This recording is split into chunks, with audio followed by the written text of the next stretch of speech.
लेकिन कुछ ही दशकों में इन्होंने यहाँ की मूल प्रजातियों को पीछे छोड़ दिया और ये बहुत बड़ी होने लगी क्योंकि यहाँ उनका कोई कुदरती शिकारी नहीं था। ये मछली करीब 170 किलो की थी। इसे करीब 5 साल पहले पकड़ा गया था और यहाँ के लोगों ने इसके बाद यहाँ इतनी बड़ी मछली नहीं देखी। ये झील करीब 67,000 वर्ग किलोमीटर में फैली है और मुझे लगता है कि कहीं ना कहीं वो विशाल मछली जरूर छिपी होगी। ये लेक विक्टोरिया में पानी आने का एक रास्ता है। यहीं पर लोग नाइल पर्च पकड़ते थे, वो भी एक या दो नहीं बल्कि बहुत बड़ी संख्या में। ये देखिए, इस नाव पर वो भरी हुई हैं, एक के बाद एक मछली पकड़ते गए, लेकिन इनमें से कोई भी उतनी बड़ी नहीं है जितनी बड़ी मैं ढूंढ रहा हूँ। इस नाव में कोई नहीं है। इन लोगों से बात करने पर पता लगा कि इस आइस बोट पर करीब 30 छोटी नावों के एक बेड़े से पकड़ी गई मछलियों को जमा किया जाता है। ये व्यावसायिक पैमाने पर मछलियां पकड़ते हैं। ये नौका 3 दिन से यहाँ है और अभी इसके ऊपर 3 से 4 टन मछलियां होंगी। ये कम नहीं है। मैं अभी नाइल पर्च उद्योग से जुड़ी इस फैक्ट्री में पर्दे के पीछे का खेल देखने आया हूँ। इस उद्योग से यहाँ के हजारों लोगों को रोजगार मिला है और ये साल में करीब 20 करोड़ डॉलर का व्यवसाय करती है। इनकी वजह से ही अब विशाल नाइल पर्च मछलियां इतनी कम हो गई हैं। यहाँ से रोजाना 10 से 12 टन प्रोसेस्ड मछलियां भेजी जाती हैं, जो किसी भी लिहाज से कम नहीं है। वो ताजे पानी की मछली है, इस लिहाज से ये आंकड़े चौंकाने वाले हैं। जाहिर है इस झील से काफी मात्रा में मछलियां मिलती हैं,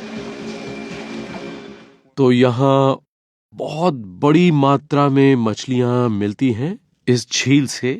लेकिन ध्यान देने वाली बात यह थी कि इनमें से बड़ी मछलियों की संख्या बहुत ही कम थी। मैंने हिसाब लगाया तो मेरी समझ में आया कि अगर मैं इतनी बड़ी 1000 मछली पकड़ूं तो तब भी इस बात की संभावना कम ही होगी कि मुझे उस विशाल मछली के आधे के बराबर की भी मछली मिल जाए। तो मुझे किसी ऐसी जगह की तलाश में जाना होगा जहां पर इतने व्यावसायिक पैमाने पर मछलियां नहीं पकड़ी जाती।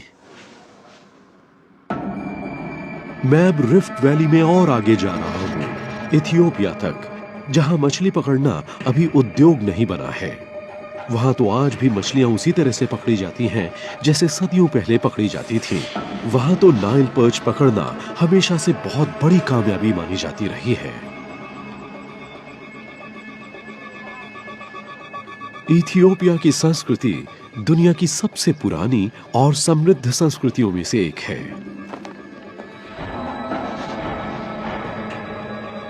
यहीं पर इंसान पैदा हुए थे। यही है लूसी, आर्डी और दूसरी कई लापता कड़ियों का घर। लेकिन इथियोपियन नेशनल म्यूजियम में आपको पहले मछुआरों के सुराग भी मिल जाएंगे। मुझे भी इस म्यूजियम के अंदरूनी हिस्सों को देखने का मौका मिल गया। इसी कमरे में इंसान के दुनिया के कुछ सबसे पुराने अवशेष भी रखे हैं। लेकिन मैं यहाँ पर मछली पकड़ने के कुछ सबसे पुराने तरीकों का पता लगाने आया हूँ। ये जाहिर है कि इन औजारों से मछलियां पकड़ी जाती थीं क्योंकि इनके पास ही मछलियों के अवशेष भी मिले हैं। यहाँ एक मछली की खोपड़ी मिली थी। वो खोपड़ी ही 3 फुट की थी, मतलब वो मछली करीब 7 या 8 फुट की रही होगी। तो इसे देखकर तो यही कह सकते हैं कि जो भी इन हार्पून से मछली पकड़ता था वो कोई छोटी मछली तो नहीं पकड़ता होगा। मैं अपने व्यवसाय के इतने पुराने उपकरण को देखकर हैरान हूं। पता लगा कि वो विशाल खोपड़ी इम्पूटा यानी नाइल पर्च की थी। ऐसा लगता है कि यह आधुनिक दानव सदियों से मछुआरों की पहली पसंद रही है। प्राचीन मिस्र के लोग नाइल पर्च का बहुत सम्मान करते थे क्योंकि उनसे उन्हें काफी खाना मिलता था। वो तो उनकी मम्मी बनाकर अपने रिश्तेदारों की लाश के साथ उन्हें दफन भी कर देते थे। यही वजह है कि आज इन मछलियों की बदौलत इतना बड़ा व्यवसाय चल रहा है।